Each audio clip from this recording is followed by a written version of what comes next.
The purpose of this video is to use a technique called counterarguments to persuade the other side.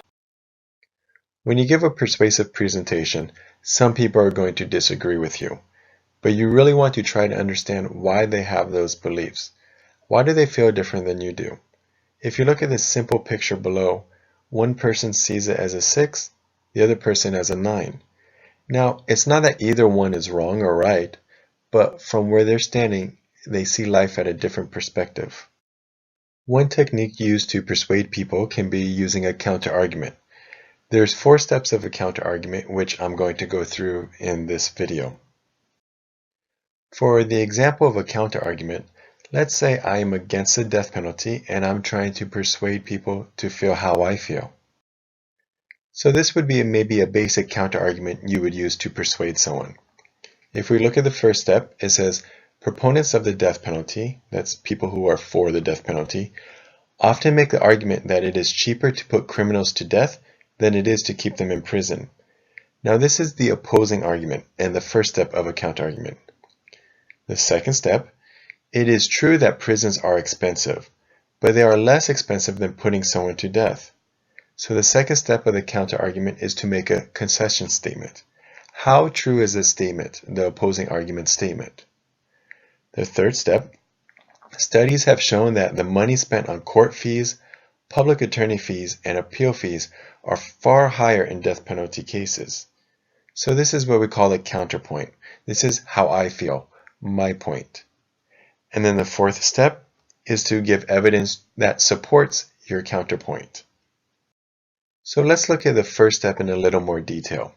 So the first step again is to state the opposing argument. So you only want to state their main argument. You don't want to give a lot of details about the argument. Most of the time should be spent on your argument. All it is a sentence or two just stating how do people feel that see things from a different perspective. Now for the counterargument, the second step is very important. The second step comments on the validity of their argument.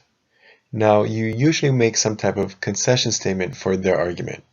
So you can say that their argument is true or partially true. You can even make statements like, well, the argument is true, but the information is out of date, or it's invalid for what we're talking about right now. But what you do not want to do is attack the other side. You do not want to make the other side feel stupid. Remember, they're not stupid just because they feel differently than you. They just have a different perspective on the issue at hand. The third step in a counterargument is to put your counterpoint out there. How do you feel? So the first step again, to state how they feel. The second step to say how true or not true it is. The third step now is to make a counterpoint. The counterpoint is stating how you feel. But just because you feel a certain way does not mean it's going to change someone's mind. So what you need to do is to state your opinion and then find evidence that supports your opinion. You want to provide ample evidence to support your opinion. The stronger the evidence you use, the more effective it will be to persuade people. So really quickly, let's look at the 4 steps of a counterargument again. The first step is to state the opposition's opinion. What do they feel? The second step is to have some type of concession statement. This is stating how valid the argument is.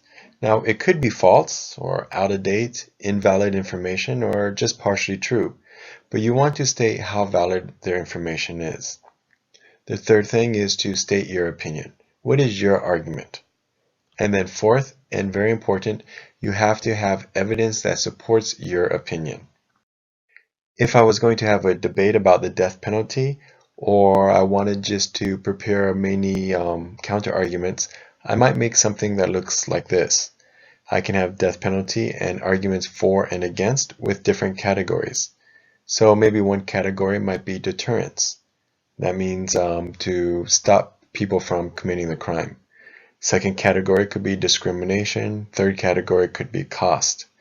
Now if you look in deterrence, I have the second one down is in bold. It says DP, which means death penalty.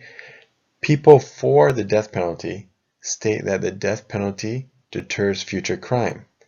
However, if I wanted to make a counter argument against that, I can look in my against column and make a counter argument. So maybe my counter argument might be, well, actually, that is not true. States that don't use the death penalty have generally lower murder rates.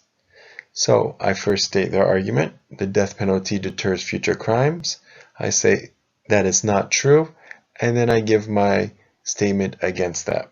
Then of course I need evidence to support my statement. Understanding both sides only strengthens your position. If you can understand why people have different opinions, then you have a much greater chance to influence them. If you don't take time to really consider how the other person feels, they're not going to take time to consider your feelings either. So if you want to persuade someone, actually really do consider how they feel and why they feel the way they feel.